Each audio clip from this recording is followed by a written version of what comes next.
Kenaikan jumlah pendaftar SNBP 2024 itu bukan main guys, kalian harus tahu. Nah, untuk tahu info detailnya, cek video kita kali ini yuk.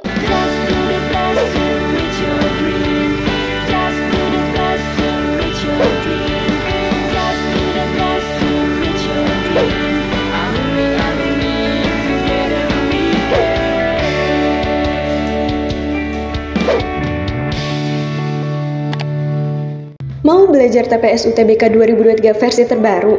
Ikut kelas online di GP Media aja. Kamu bisa belajar 7 subtes TPS dalam 20 kali pertemuan dengan benefit ebook, 12 kali tryout, dan masih banyak lagi. Harganya cuma 350.000 aja loh. Ayo buruan daftar dan jangan ketinggalan. Kapan lagi kamu bisa ikutan tryout UTBK gratis di GP Media kalau bukan sekarang? Ikuti syaratnya dan kirim bukti screenshot di gpmedia.id ya. Jangan sampai ketinggalan. Buat kalian yang lagi cari tryout SNMPT dan ujian mandiri untuk masuk PTN, kita punya solusinya. GEP Media menyediakan tryout SNMPT dan ujian mandiri untuk beberapa PTN ternama di Indonesia. Mulai dari harga 10.000, kalian sudah dapat ribuan soal prediksi, video pembahasan, dan ada kelas online juga loh. Yuk daftar sekarang. Assalamualaikum, kembali lagi di GEP Media Channel bersama aku Kak Dinda, konselor kamu. Kali ini kita akan bahas seputar jumlah pendaftar SNBP 2024 supaya kalian bisa tahu nih, memperkirakan kira-kira gimana peluang lolos kalian di SNBP 2024. Selain itu, kalian bisa tahu berapa sih peningkatan jumlah pendaftar SNBP 2024 dibandingkan 2023 lalu. Karena faktanya guys, jumlah pendaftar di SNBP 2024 ini kenaikannya itu nggak main-main, cukup tinggi ya dibandingkan jumlah pendaftar SNBP 2023 lalu. Tapi sebelum kita lanjut nih, kalian jangan lupa klik subscribe, like, dan komen ya. Komen kalian daftar SNBP 2024 di jurusan apa, PTN mana, supaya kita semua bisa sama-sama saling mendoakan. Nah, sahabat GEP semua, kalian tahu kan bahwa jumlah pendaftar SNBP 2023 tembus di angka 663.181 siswa. Nah, itu aja udah banyak banget. Tapi ternyata di tahun 2024 ini kenaikannya cukup banyak juga. Pendaftar SNBP di tahun 2024 ini tembus di angka 702.312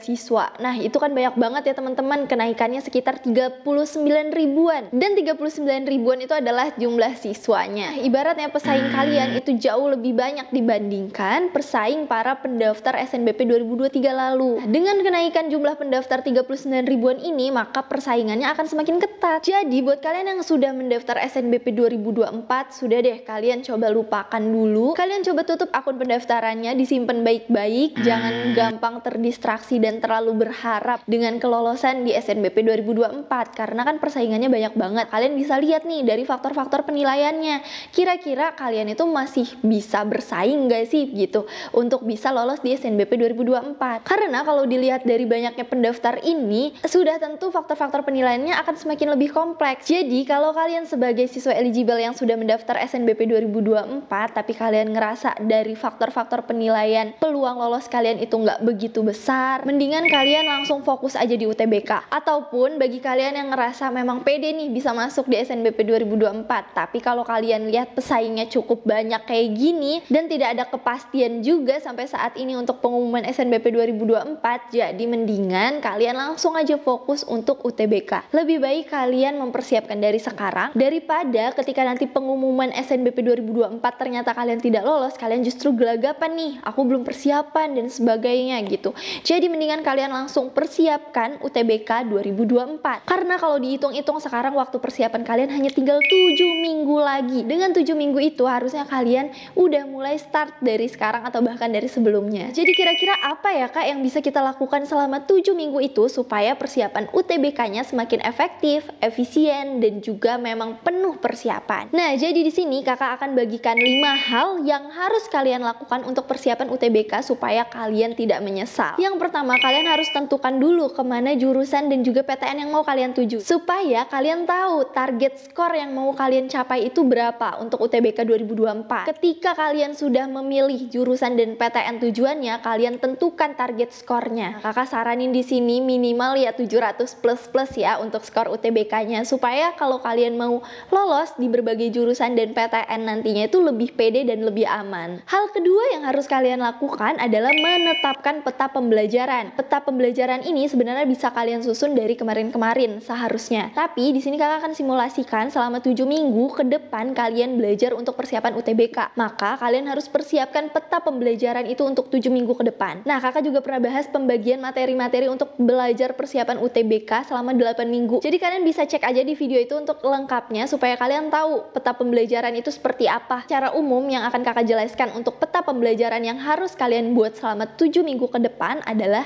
konsisten dulu. Konsisten ini dalam artian selama 7 minggu ini setiap hari kalian harus luangkan waktu untuk belajar. Kemudian dengan peta pembelajaran itu kalian tahu apa yang harus kalian pelajarin sesuai dengan subtes-subtes yang ada di UTBK. Misalkan pada minggu pertama kalian harus belajar materi apa, itu semua kalian yang nentuin. Kalian yang tahu gimana nyamannya kalian untuk membagi setiap subtes itu. Selama 7 minggu itu kalian bisa pelajarin semuanya secara komprehensif. Selanjutnya di dalam peta pembelajaran itu kalian harus sisihkan waktu untuk memperbanyak tryout juga. Jadi misalkan di waktu hari Jumat dan Sabtu kalian luangkan waktu untuk tryout. Pokoknya setiap minggu kalian harus ada tryout supaya kalian tahu kemampuan kalian itu sudah mencapai mana skor yang kalian sudah mampu untuk raih. Jadi kalau kalian tryout nih kan kalian tahu nih skornya berapa. Maka di minggu-minggu berikutnya kalian tahu targetnya itu sudah tercapai atau belum sebagai bahan evaluasi. Kemudian selama 7 minggu ini juga setiap minggunya kalian harus sediakan hari untuk evaluasi. Misalkan ketika hari Jumat dan Sabtu kalian tryout, hari Minggunya kalian bisa sediakan waktu itu untuk evaluasi. Evaluasi dari hasil tryout yang sudah kalian ikuti.